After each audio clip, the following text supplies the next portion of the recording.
have two special guests that come from other countries. Ethel Mendoza that comes from Sweden and Cristi Cotero that comes from Mexico. Our guest will talk about the educational system in their countries and how they may be different or similar. So tell us, Ethel, which subjects are the most common in middle school in Sweden? Good morning. In Sweden, the regular subjects that the children are taught in every week are math, Swedish or Swedish for a second language, English, social science, which includes history, geography, religion, and ethics, science, which includes physics, biology, chemistry, and technology. Then we have art, music, physical education and health, crafts that you can choose between needlework and woodwork, home economics, and then students choose for a third language, that is German, French, and some schools offer Spanish. And what about you, Cristi? Well, we have these regular subjects that are math, Spanish, English for a second language, Mexican history, universal history, geography, ethics, and science, which includes physics, biology, and chemistry, without counting physical education, cultural activities, and religion in some schools. I can see there are some subjects in common in both countries.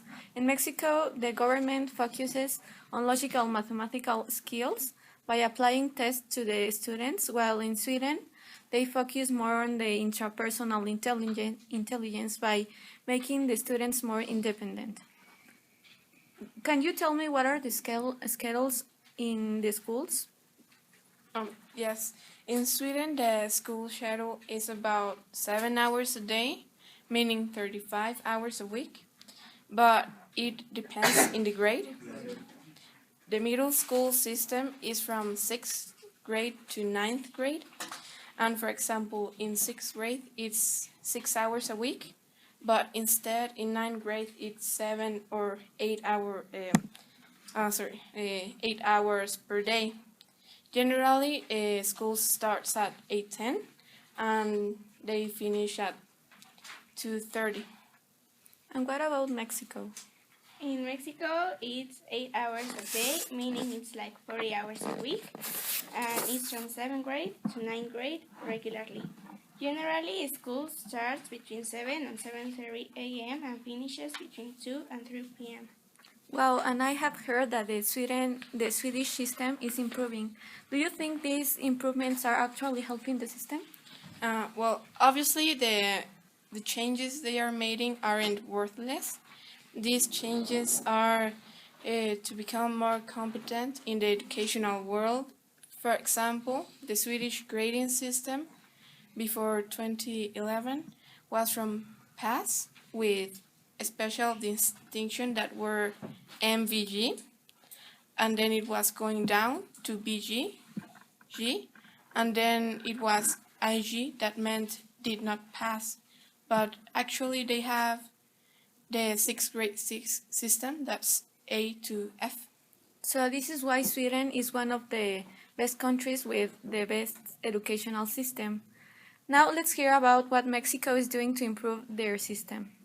In Mexico, the grading system is from 0 to 10, but in some private schools, they are graded from 0 to 8. Generally, it's from 0 to 10 in public schools.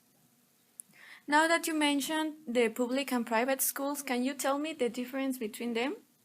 That in both public and private schools, even though they see the same subjects, the topics are seen in a very different way, because in a public school, they are seen general, the topic, whereas in a private school they are seen in depth. And also in the public schools they finish all the topics from each subject, and private schools don't finish all the topics, and that's why some public schools get better results at the Planea tests. And free education in public schools is from primary to high school. Interesting. Well, in Sweden it's free from 6 years old, meaning primary, to university. There exists some private schools, but I wouldn't say much. It's not very common. But it is better to go to a public school because it's free and it has a really good education.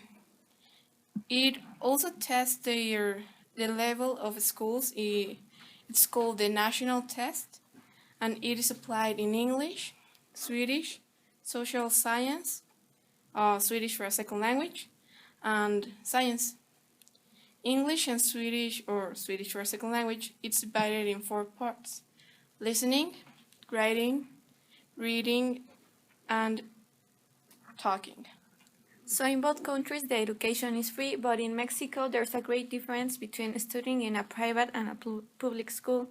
This is very interesting because often the level of the education in a country, in public schools, show how well informed is the population, and this affects in their way of life.